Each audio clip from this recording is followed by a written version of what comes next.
노란봉투법이 지금 현재 국회 본회의에 부의가 된 상황입니다. 전국에서도 굉장히 긴장감이 감돌고 있는 상황이죠.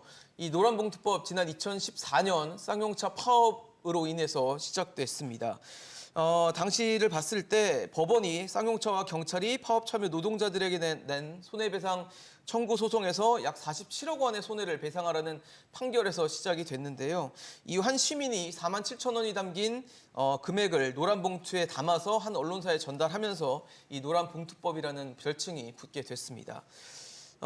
최영기 교수님 어떻습니까? 사실 손해배상을 이제 파업을 해서 손해배상을 했을 때 한 사람, 한 노동자가 감당하기에는 굉장히 큰 규모가 많이 또 보여지고 액수가 굉장히 크게 이제 나오면서 노동자 입장에서는 뭐 상당한 압박이 될 수도 있다 이런 지적도 있고 또 그만한 피해가 기업에 있었기 때문에 뭐 당연한 거다라는 얘기도 있거든요. 어떻게 보십니까?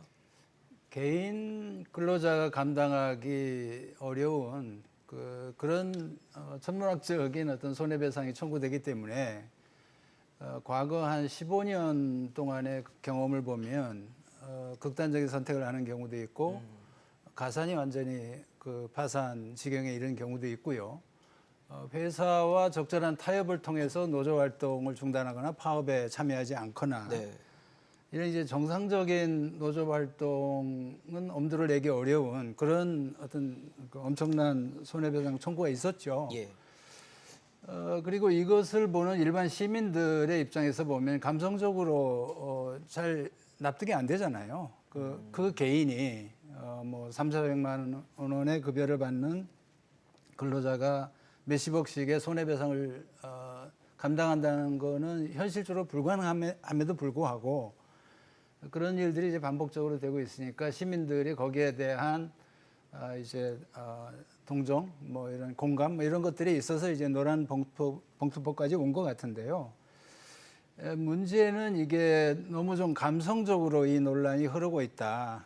그리고 그래서 과도한 징벌적인 손해배상에 문제가 있긴 하지만 그 문제를 푸는 방식이 지금처럼 제대로 된 분석과 어떤 전문가적인 처방 그리고 어떤 뭐라 그럴까요? 공론의 장에서 이렇게 수의하는 그런 과정 없이 정치적 공방으로 이 문제를 결론을 낸다는 것은 사실 모두를 불안케 하는 과정일 뿐이고 이것은 정치권, 여야 모두를 포함해서 정치권이 너무 무책임한 이 문제 처리 방식이다 이렇게 저는 봅니다. 굉장히 우려가 됩니다. 큰 걱정을 해주셨는데 김대중 교수님은 어떻게 보십니까? 저는 뭐 노란봉투법은 일단 대통령이 거부권을 행사할 걸로 보이고요. 저는 국회라고 하는 것은 여당과 야당이 있고 양쪽이 합의를 잘해야 되는 겁니다. 앞에서 있었던 우리 양국관리법, 간호사법 전부 다 일방적으로 통과가 됐기 때문에 대통령이 거부권을 행사했고 이 노란봉투법과 관련돼서도 사용자, 노동자 또 정부 간의 의견이 다 다르고 그럼 의견이 다르다 그러면 국회에서는 최소한 여당과 야당이 합의를 해줘서 조율을 해야 되는 건데 이렇게 민주당이 이제 표로의 숫자로 통과시켜 버렸습니다. 그러면 이제 국회에서 본회의에 통과되고 대통령실까지 간다 그러면 또 대통령실에서는 또 거부권을 행사할 확률이 굉장히 높아졌고 그러면 이제 이 법안은 폐기가 되는 겁니다. 그래서 결론은 이렇게 여야가 좀 합의를 해서 아무리 어렵더라도 조율을 하고 좀 더 심사숙고하게 했어야 되는데 일방적으로 한 것은 바람직하지 못하고 이 대통령이 거부권을 행사를 하라고 일부러 법을 계속 이렇게 무리하게 시키는 거다. 앞에 있었던 양국관리법이라든지 간호사법이라든지 전부 다 민주당 문재인 대통령 때 법안이 다 발의가 됐었던 거고요. 이 노란봉투법도 과거에 한 수년째 지금 국회에 계류가 되다가 최근에 이제 국회 본회의에 부과됐습니다. 결론은 민주당이 정말 필요하다 그랬으면 본인들이 대통령이고 또 국회에서도 당연히 과반수 이상인데 그 당시에는 다 하지 아니하고 항상 이렇게 정권이 바뀌고 난 다음에 이 법을 계속 대통령 거부권을 할 수 있게 만드는 것도 잘못된 거고 제가 제일 우려하는 것은요. 외국인 직접 투자라고 해서 외국인 포린 디렉트 인베스트먼트라고 있습니다. 작년 말 기준으로 우리나라 기업이 외국에 유출된 것이 한국에 유입된 거의 4배나 많습니다. 우리나라 법인세 잘 아시다시피 지금 26%고요. 미국과 OECD 평균은 21%입니다.